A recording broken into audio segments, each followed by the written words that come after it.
What is up, duelists? Arts and Crafts here, as always, with your daily dose of Yu-Gi-Oh! GOAT format content. Today's feature match, we've got GOAT Trinity versus SS95. At the time this match was played, both players rated in the top 200 spots on the Dueling Book GOAT format ladder. So some high-rated action here for you all to enjoy. Let's jump right in. SS95 is going to win that RPS. Likely will choose to go first. Goat Trinity rocking a 41 card deck, a little bit unorthodox. We'll see if they're brewing up something spicy, or potentially just playing some really bricky cards that they don't want to draw. Generally, the reason why you would do that. SS95, though, is going to lead out with a Pot of Greed, quite a strong card, going up +1 already, plus the Thunder Dragon as well, so some sort of chaos strategy coming out of SS95 here. And already up a bunch of cards. We're just going to go ahead and normal summon Sangan, set a back row pass. Now, when you've got a Sangan play turn 1, the general sort of question you have to ask yourself is, do I want to normal summon my Sangan, or do I want to set my Sangan, right? Set Sangan is better if you have other foot monsters in hand, usually, and you might want to bait out an opponent's Nobleman of Crossout, for example. But summoning Sangan could potentially be a signal that they actually don't have any other foot monsters to work with. Or they just really want the Sangan effect to resolve so they can grab like a Sinister Serpent or something, and they have like discard traps or something to pair it with, potentially. Or like a Graceful Charity or something that needs a discard outlet.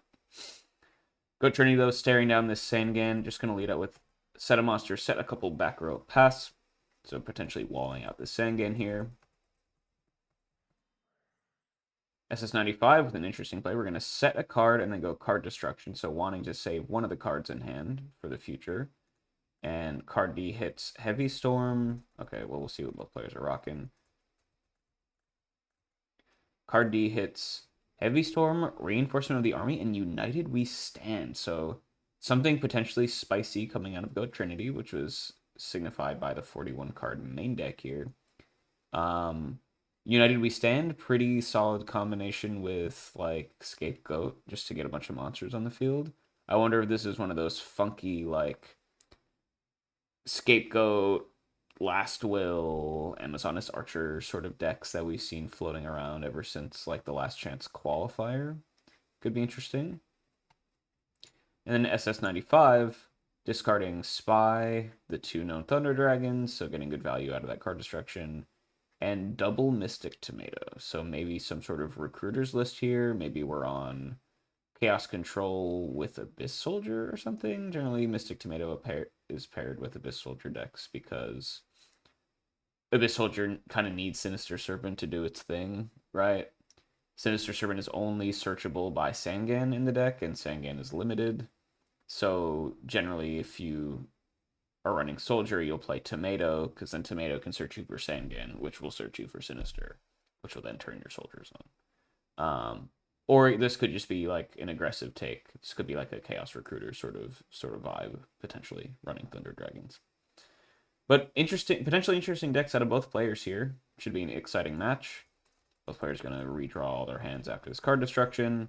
Upstart from SS95, dig a little bit further. I'm just going to send Sangan to defense, set a back row pass. There isn't a lot of stuff in the format that Sangan can really beat over, especially turn 1. Like, Faith is an obvious card that is an obvious like set monster that Sangan gets over. But it's unlikely to be a Faith because they didn't have any spells in grave when they set their monster. So defense mode Sangan makes sense to me. Gonna add another set monster as well. And interestingly, so they set whatever this back row was prior to the card destruction. And oftentimes you're just going to do that with like normal spells and stuff, right? I think I had a match maybe yesterday on this channel where someone set a Graceful Charity to then card destruction.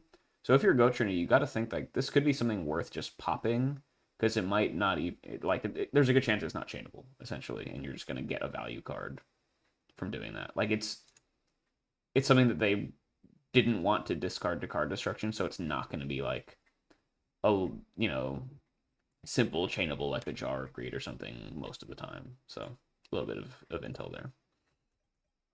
Go Trinity, speaking of Graceful Charity, is going to rock one out there. They're going to discard Morphing Jar and Iron Blacksmith Kotetsu. So Kotetsu, Flip effect, add an equip spell from your deck to your hand. Likely playing both United We Stand and Mage Power, but probably not too many other ones, so less potential grabs for this. Although this does signify maybe they're playing like Mataza the Zapper, whatever that deck is called. It's called like Double Tap or something. Could be a deck like that. Morphing Jar generally just good in combo decks because it'll help you draw into a critical mass of cards to make your plays happen. But discarding here with the Charity. We're just gonna add another set monster and add another back row. So the first set not flipping is a little bit interesting, but you don't have this normal sort of read you would have that it's like a Sangan or a Serpent, like you would if you were playing against a standard deck here, because you're playing against combo. So set monster definitely could be a lot of things here. SS95, gonna add another set monster here. So the board really just kind of clogging up here, which, you know, probably favors SS95. Because if this like double tap potentially deck isn't able to get in for damage, it just kind of doesn't do a lot, right?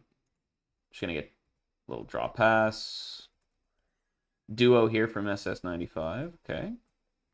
Not too bad. Rip out some cards from the opponent's hand. They hit an Axe of Despair, so lots of targets here, potentially for the Kotetsu. Yeah, not bad. Okay. 1,000 damage. Yeah, so good card into, or in these, like, potentially Mataza the Zapper, Arm Samurai, Benkei sorts of decks. And they're going to discard another Axe of... Oh, okay, so we're on at least 2 Axe of Despair. So pretty interesting deck here out of Goat Trinity. Kind of fun to see. Don't always see this stuff on the ladder. Just draw set pass from Goat Trinity, though. Board really stalled out here. Back row pass. Knock here from Goat Trinity. Interesting decision, considering nothing has flipped up so far. So it's probably not anything crazy high value that you're getting here. Now, there is some difference between which one to get, potentially, because they were set at different times, but neither of them have flipped, so they're probably both not anything exciting. Hits the third tomato. Okay, so SS95 rocking triple tomato here. It's a little bit interesting. And we're going to flip up another Blacksmith, running at least the 2 here. We'll see what other targets I have in deck. They've got Mage Power with a ton of back row, so that's a pretty powerful spell to have here.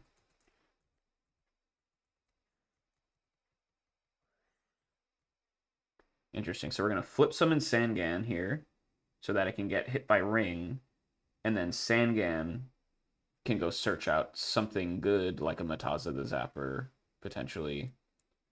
And the normal summon has not been used this turn. So Goat Trinity making the call that now is the time to go for their big combo play, potentially. Just searching up the 2 pieces with the Kotetsu and the Sangan.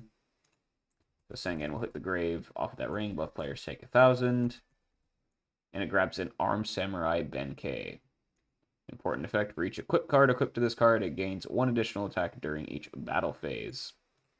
We know that we at least are rocking the Mage Power in hand, so that's 1 additional attack plus a bunch of attack power from it. So we're just going to go ahead and normal summon the Benkei, equip it with the Mage Power, which powers it up by 2k. So it's a 2,500 that can attack twice. That's representing 5k potential damage to the face. And then we've got Big Bang Shot as well to give it piercing damage, and an additional battle attack, and an additional 400. So it's it gets an extra 500 from the Mage Power as well. So that's an additional 900. So I think it's a 3,400 that can attack 3 times. That's not too bad. That's a pretty big boy. Sheesh. Okay. Are we going to be able to get in for damage here? There's lots of back row to deal with, so we're just going for it. Benkei is going to attack in the Sangan. We got Book of Moon on the Benkei, which is kind of backbreaking. That's like a nice little 2-for-1. If this resolves, getting rid of both the Big Bang Shot and the Mage Power. Oh, we've got Solemn Judgment. Okay. Great card in these combo decks to protect your plays. And the Benkei. Oh, we've got another Book of Moon, though, on the Benkei. Solemn number 2. Now, the interesting thing is, every time Goat Trinity has to Solemn, it makes the Mage Power a little bit worse. But you're totally fine making sure that this connects, right? Like, there's no chance in the world you're not solomoning this here, otherwise you're just dead, right? So the Sangan will hit the grave, take some piercing damage. SS95 will grab a Cyber Jar. Really interesting deck. What are they cooking up here, man? Then Benkei will go ahead, attack the other set monster. Is it Gravekeeper Spy? Benkei can, of course, get over that. Ooh, and no targets in grave, or no targets in deck. 2 spies in grave, potentially a third in hand, or maybe they just run the 2. And then Benkei can connect for 24, and Blacksmith gets in for another 500. So SS95, you survived the turn thanks to the Book of Moon powering down the Mage power. Or the 2 Book of Moons forcing out the 2 Solemns powering down the Mage power. But you're staring down lethal here, 900 damage. Now Ring is gone, so not a lot of reach probably in Go Trinity's deck, so you survived the big major turn here if you're SS95. So you might actually be sitting pretty if you can just answer this Benkei. It is a beefy boy, though. Snatch Steal is certainly a way to do it. Go attack that Blacksmith. Sakuretsu armor on your own Benkei feels really bad. But I guess you're not dead. But now you're just left with one little Iron Blacksmith, and SS95 can just kind of do whatever they want. Gonna go set a monster, set a back row pass. You're up a million cards. You're only at 900 life, but probably you stabilized here. Gonna go defense mode with the Blacksmith. Set a back row pass. SS95 gonna set a monster. Oh, interesting. Okay, Book of Taiyu. Oh, so are they playing like the? I guess they call it like Ron Control or something, where it's like a control shell, but it runs jars plus Book of Taiyu like for value essentially. And so we're gonna get set presumably Cyber Jar, Book of Taiyu, flip up the Cyber Jar, kill the Blacksmith and the Spy. Both players get to wheel. Go Trinity finds a Sir Priest, cute card in the deck with Big Bang Shot. Good against what's it called? Scapegoat, of course. But that'll just go to hand, not able to summon that, right? Spirit monsters cannot be special summoned, and they'll just get a bunch of non-combo pieces in hand as well. So you're pretty happy with these Cyber Jar flips if you're SS95. You haven't even seen your own yet. They're rocking Demock, Morphing Jar. Interesting. Okay, so you get another Morphing Jar plus a Book of Taiyu. Or you get Morphing Jar plus another Book of Taiyu, I should say, to continue to wheel stuff here. Get some other good stuff in hand as well. Still in main phase 1, too, so a lot of cards left, or a lot of plays left to be made. True Nade to bounce the back rows. Now you can go ahead and Taiyu again. Set your hand first so that they don't get discarded to the Morphing Jar effect. Your opponent will have no such luxury, of course. This is the power of these, like, empty jar sort of strategies. And then Taiyu will flip up the jar. Both players will discard their hand. Getting Demock and Grave is pretty nice as well. Presumably, SS95 is rocking some sort of reanimation cards. And then you can just slam down BLS for the win. Wow, there you go. So in a very, very unique matchup, I don't think we've ever seen either of these decks so far on this channel. But we've got Benkei, Armed Samurai Benkei combo versus Empty Jar Control, or whatever you want to call it. Ron Control, I don't know why it's called that, to be perfectly honest. But basically like the more fair controlling version of the Empty Jar strategy, where it doesn't go for the big OTK with milling you out. It can do that for sure, but it's mostly just playing the jars for value, and then can slam stuff like Demox and BLS, as we saw last game. But that's game 1 there to the jar control list. And now Benkei back up against the wall. Losing game 1 as a combo deck sucks, right? Because now your opponent can side in any sort of targeted that hate they have against you, and it's going to get harder, a lot harder to win going forward. Generally, when you're playing these like rogue, super like linear strategies, you're really banking on winning game 1 relatively easily, and then you fight the uphill battle and trying to steal essentially one of the last 2 games. But Goat Trinity losing the first game is probably not feeling super happy about their chances here. We're gonna go ahead, set a monster, set a couple back row pass. If you're SS95, you know, we saw Iron Blacksmith Kotetsu. We know they're on multiple copies of that, so likely set card, you would have to guess. Heavy Storm is a great way to start things off.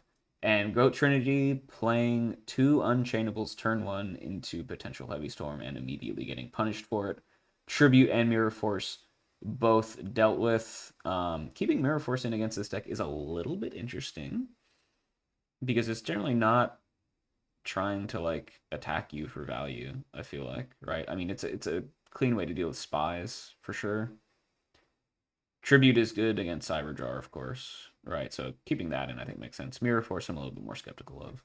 But it's not going to matter because Heavy's just going to clear out both of those. Then that clears the way for a Pot of Greed. So going up 2 cards already if you're SS95. Into Upstart, dig a little bit further. Into T-Set Pass. Okay, so pretty solid start, just accumulating some advantage. Plussing against combo decks is just really great, keeping them with a simplified game state, and they just don't really have the combos of cards that they need to do their thing. Go Trinity does have Breaker, though, so still playing some solid staples. That'll probably attempt to pop the back row. Does a Ring of Destruction, though? Tidiest way to deal with Breaker. 1600 to the Dome for both players. But the back row is clear. And we're going to get Flip Summon Gravekeeper Spy. Summon out another Spy. So Goat Trinity does have a little bit of a backup plan here in the Benkei deck. Just, so far, this could just be a standard Chaos Turbo list, right? Mirror Force, Torrential Tribute, Breaker, Double Spy, Knock. That'll banish our opponent's Spy, so having the smart play, or making the smart play, flipping Spy first, summoning out another Spy, and then knocking the set so that all the Spies get banished, so you make sure you have a target for it. Correct sequencing there. SS95 is on the triple Spy, but looks like Goat Trinity is only on the double, and they get to hit in for 2400. Instead of back row pass, and this is a lot of damage every turn, SS95. You had a good start, but you're getting put under a good amount of pressure here. Can you respond and start to stabilize? Graceful Charity is a great card to start to do that. Dig for some answers. That'll resolve. Discard Monster Reincarnation plus Giant Trunade, so a couple of the combo pieces hit the grave. I'm going to get normal summon Mystic Tomato. That is one way to answer spies. That'll beat over one of them. It'll, of course, get walled out by the second one, but I think you're totally fine with that. You just want to stabilize as much as possible. And Tomato is pretty difficult to deal with without floating in this scenario, especially when it's face up and can't get knocked. A couple back row there for SS95 as well.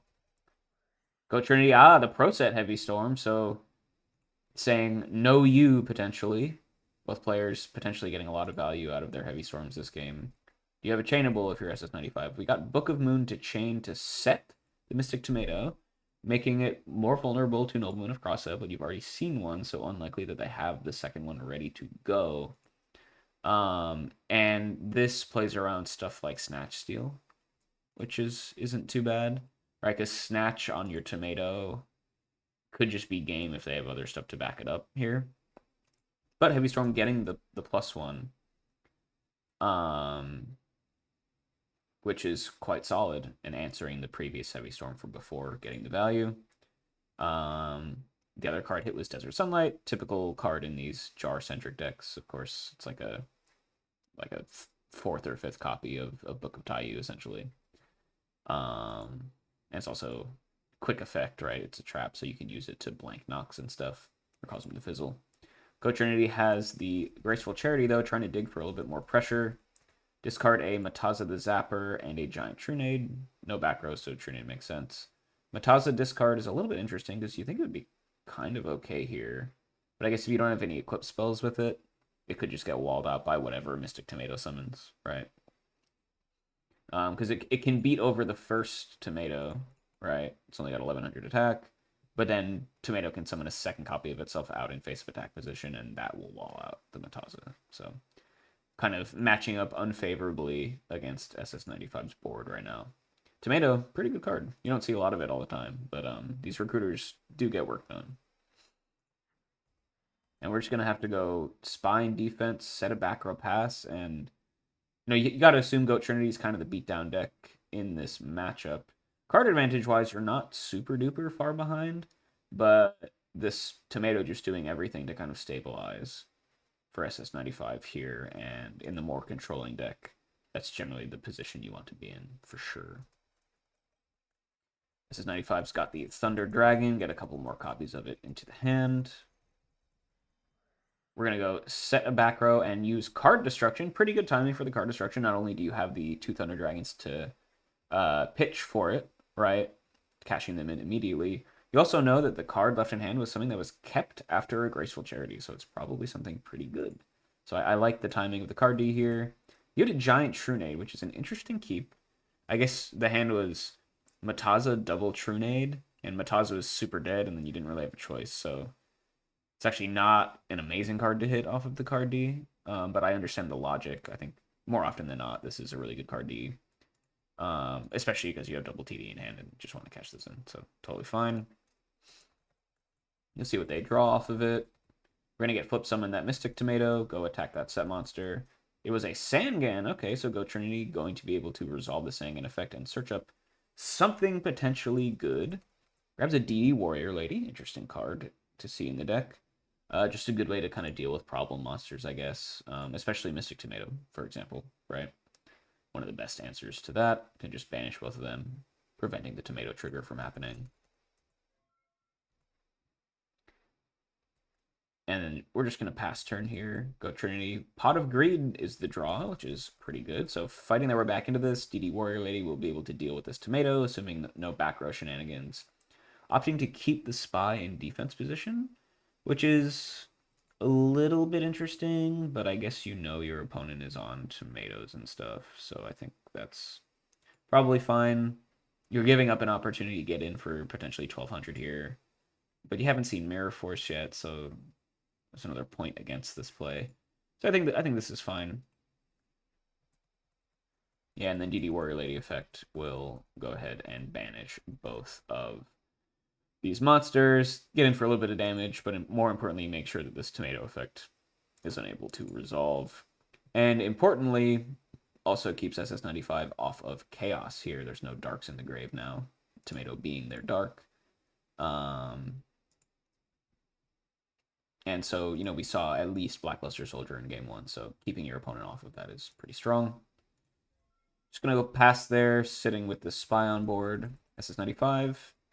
Not completely out of the weeds yet, but seems to be pretty stable here. Just going to add a back row pass.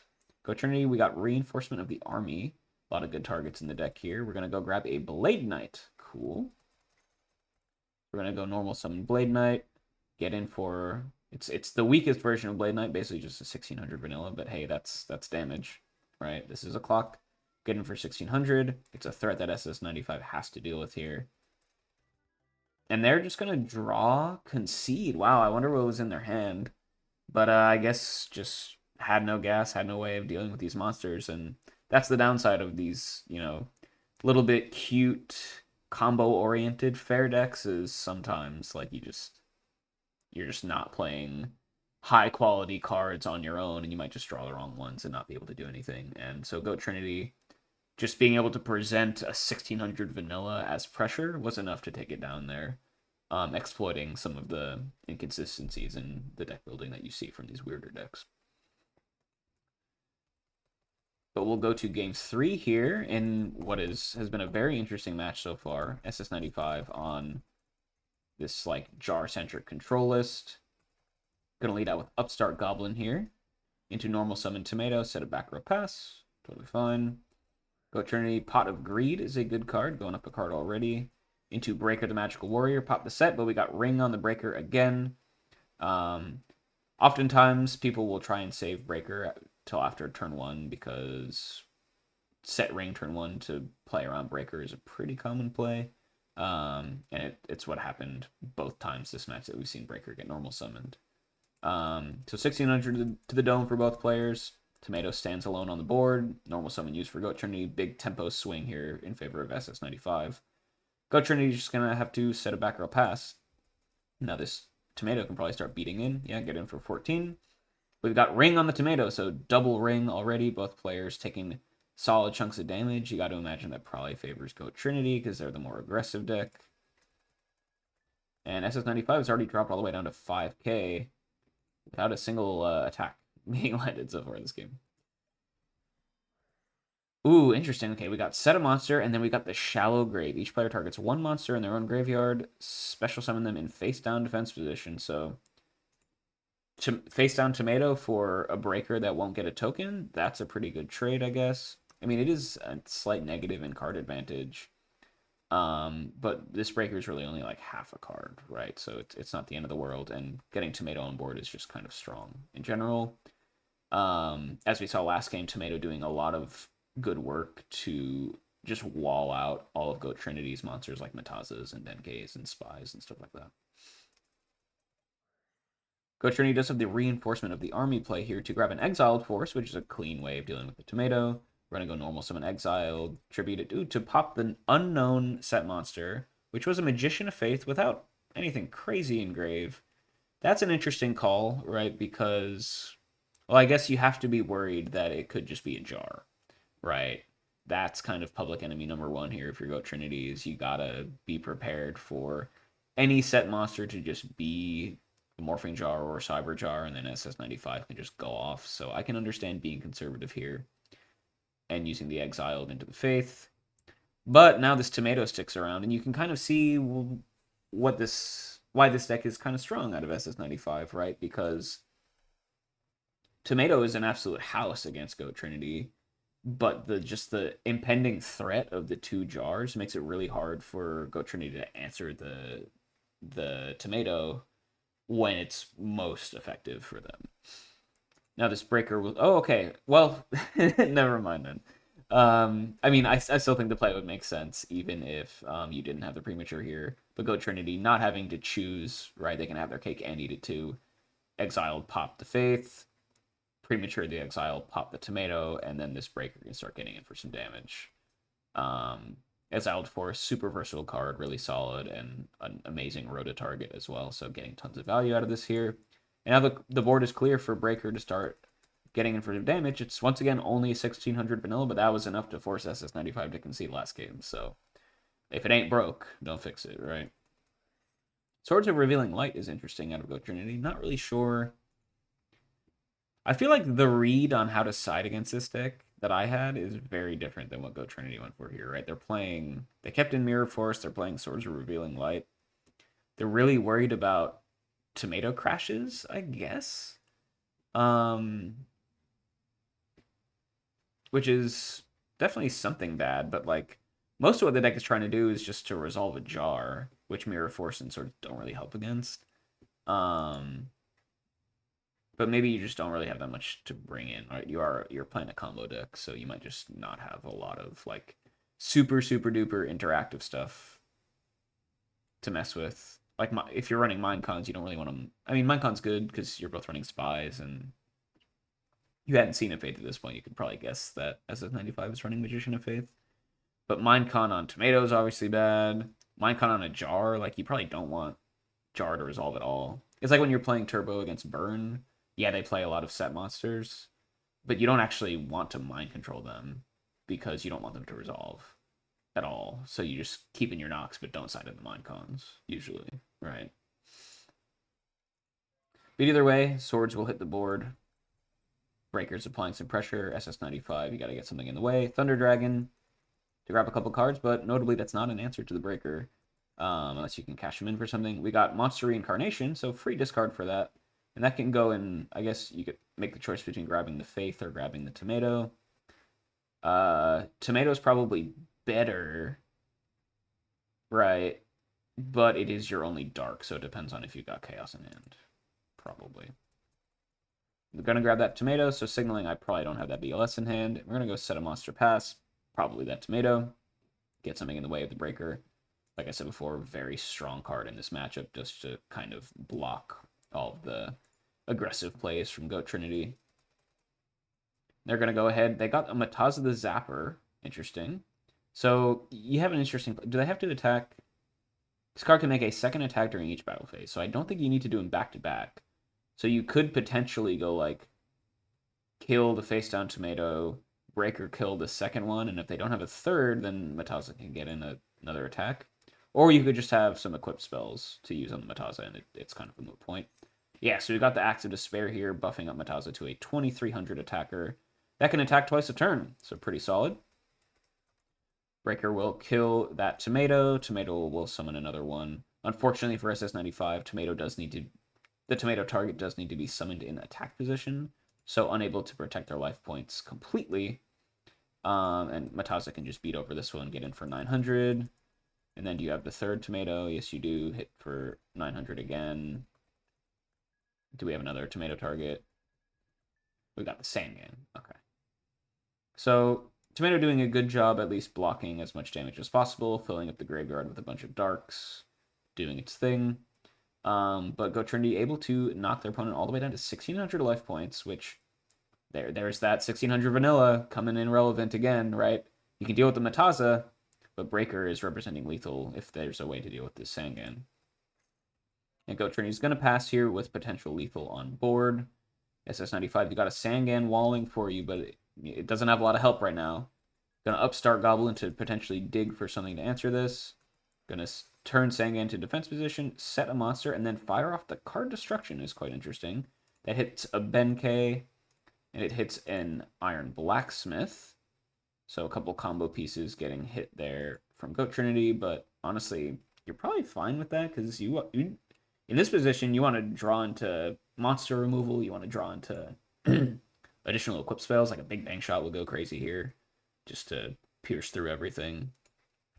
And then SS95 cashing in the remaining Thunder Dragon and getting Dark Magician of Chaos engraved, so pretty high value card D there for them as well. And we'll spin that slot machine, see if we draw anything good. Looks like we drew into our good friend Blackluster Soldier, so mission accomplished. Card D drawing them into the big boss monster, and that'll go ahead and banish the Mataza. If you go Trinity, suddenly your board doesn't look that formidable anymore. Set a back row there for SS95 as well, and Goat Trinity, you better hope you drew some good stuff off of this card D. That's the second turn of Swords. Got Nobleman of Crossout on the new set, which was a Morphing Jar, so at least you're happy you don't have to deal with that. But looks like we have no answer to this BLS. Why even set a monster here is the question, right? Because Swords is going to protect you from BLS attacking. I don't think you can feasibly play around something popping the Swords this turn, right? So you just kind of have to assume that it'll stick around. So then why are you just going to, like, break BLS? The best case scenario this turn is banishing a set monster with the BLS, right? Like, you'd much rather than banish your Breaker. So setting a monster here seems a little bit odd to me, but yeah, it's just gonna banish that. Hits a Gravekeeper Spy, sure. Set a back row. Yeah, I mean, it probably doesn't matter too much if you just don't have an out to the BLS, but I don't know why you would just feed them something to banish for free. Swords is gone now too, and you're facing down a ton of damage, a world of hurt coming in this turn, unless you can answer this BLS. It's gonna set a monster, set a back row pass. BLS will have a field day with this board usually. Pot of Greed, just to add insult to injury, draw up a couple more cards. And yeah, I think SS95 has fully stabilized. Spinning that slot machine with the card destruction, coming up big, drawing into that BLS, and it's just completely taking over the game for you at this point. Banishing Spy number 2. I think we're pretty sure they're only on the 2 spies as well, so it's not the end of the world if you go Trinity, but you're just down so many cards. BLS is just such a house right now. Mindcon, so they finally find an answer to the BLS. Mindcon, banish itself. Okay, so dealing with the biggest threat, but the Sangan is still walling you out. You're still down a bunch of cards, but the biggest threat has been answered. SS95, we're going to go crash Sangan into the Breaker. That drops SS95 all the way down to 1,000 life points, but as you can see in the grave, Ring of Destruction already used here for Goat Trinity, so you can play a little bit fast and loose with your life points as long as you have ways to block monster attacks, because that's probably the only way Goat Trinity has to deal damage to you at this point. Unless they're rocking maybe like a Ceasefire or something would be kind of neat. I guess Ceasefire, if you're running it, is really good against these Jar decks, right? Just to negate their flip stuff. But, Ceasefire is not a, 100% must play by any means, so super unsurprised if they're not running it. Sangan, though, will go ahead and grab the second jar monster, Cyber Jar. So Goat Trinity not really able to find a way to take over this game just yet. But still up a ton of cards. You're probably pretty happy here. We're going to go main phase 2, set a monster. You got to assume it's that Cyber Jar. And you're just going to set a back row pass, and we're going to roll the dice again here on this jar. Giant Trunade, okay, is interesting to kind of bounce everything. Now, this would be good into Morphing Jar, because then your opponent will lose a bunch of cards, and you'll draw up a bunch. But it's just the Cyber Jar instead, so it doesn't actually work that well. But potentially going for some sort of play here. We're just going to go Breaker, attack the set monster. It is in your battle phase, so you might get a chance to attack with anyone that you hit off of the Cyber Jar. But both monsters hit the grave. Oh, so they are running the Ceasefire. Nice, okay, smart play. But Goat Trinity hits no monsters off of this Cyber Jar hit, which is a little bit unfortunate. They do draw into some good cards. Ceasefire could just win you the game, right? Your opponent's only on 1,000 life, so you gotta be really worried about playing around that if you're SS95. But otherwise, not anything super concerning. SS95 hits a Magician of Faith, their own Snatch Shield, their own Heavy Storm, so pretty similar. Cyber Jar spins for both players here. They also hit a Book of Taiyu, which with both jars being used isn't as strong, and a Premature Burial. Interesting. Which, I mean, you could just grab BLS, right? Or even DMOC. You got a lot of really good options. Or no, BLS was banished. But you do have Premature for DMOC looming, and you could grab a lot of good stuff. You grab Pot of Greed. Probably is the best one to grab, honestly. Just a strong play in general. But yeah, so SS95 will be able to summon out this Magician of Faith, Goat Trinity not hitting any monsters of their own like we saw. But some decent stuff. Got the Ceasefire that could potentially win them the game. That SS95 has to be very worried about. And you do have a lot of life points here for your Goat Trinity to kind of force your opponent to play awkwardly for a while. Because Ceasefire, like, you know, SS95 would love nothing more than to go ahead and, like, summon DMOC, right?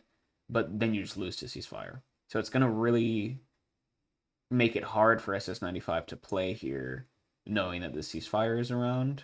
And that might buy Goat Trinity enough time to set up something really good. I mean, you can even just, if you have another monster in hand, you could go summon monster, set Ceasefire, draw phase, Ceasefire for game, which could be kind of neat. Just going to pass those, so not setting any of those cards. Saying, you know what, if you're going to kill me... I don't know, interesting play. Okay. But SS95 has a million bajillion cards in hand. Probably going to do something really interesting here. Okay, so we're actually going to go for something interesting I missed. The Cyber Jar summon, you have the choice between face-up attack or face-down defense position. The normal move would be to get your faith in face-down defense position, of course, right? But SS95 summoning their faith in attack position to play around potential Nobleman of Crossout, potential mind control. And they had the Book of Moon in hand to reset their faith here. So, solid play. Faith will flip, grab that card destruction. Whoa, that's really insane, actually. You only have 10 cards left in deck. What are we doing? Yeah, this is very tricky. I mean, you know that you have to play around that Ceasefire. We're going to Book of Moon the Faith again so that we can reset it later. We're going to Book of Taiyu the Faith to grab the Shallow Grave. Okay, he's cooking. He's cooking. Shallow Grave. Goat Trinity will summon out their Iron Blacksmith, which is fine.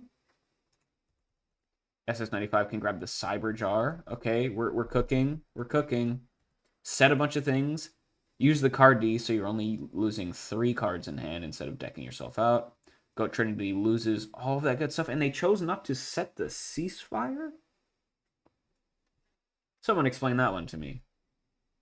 It's like the one way you win the game, right? Right? Dang. And so now the Ceasefire is going to hit the grave. And your one out here is is gone. And this is just GG, right? Like, what can you do, right? Yeah, discard. Yeah, you definitely don't want heavy or Trinade here. Yeah, that ceasefire gone, man. Oof. Book of Taiyu, flip open the Cyber Jar. Both players spin their monsters. Go Trinity hits a Cyber Jar of their own, so jars for days here on both sides. Love to see it. SS95 hits some good stuff. Double Spy plus Tribe Infecting Virus. Okay. Wow. What a turn. But I guess if you're SS95, do you have... I guess, do you care about the ceasefire if you go Trinity? Because your opponent needs to hit you for 6,200 in 2 turns. Well, they didn't need to do that, though. This is, yeah. Now SS95 is in a potential deck out situation, right? They need to deal 6,200 damage in 3 turns before they get decked out. They forced themselves into this situation by resolving jars and card destructions and everything this turn, which they potentially didn't need to do.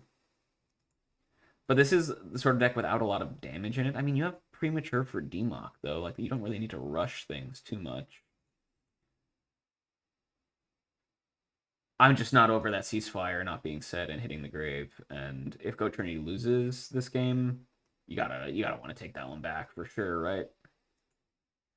But Cyber Jar is here. Maybe you just deck your opponent out with the Cyber Jar. Is that the play? Do we have a knock? What do we have?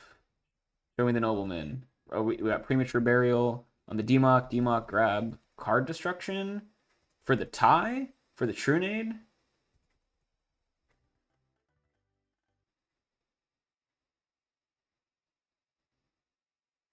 Wait, what? What did I miss? What do we...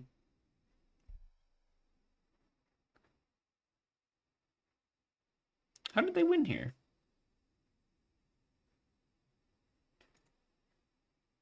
What am I missing?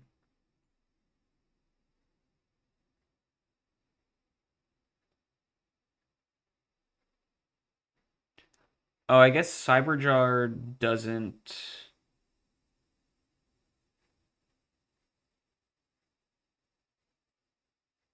You don't lose to Cyberjar, right?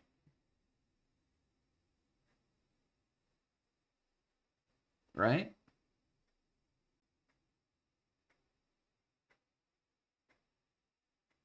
You could also Heavy Slump. Is fun.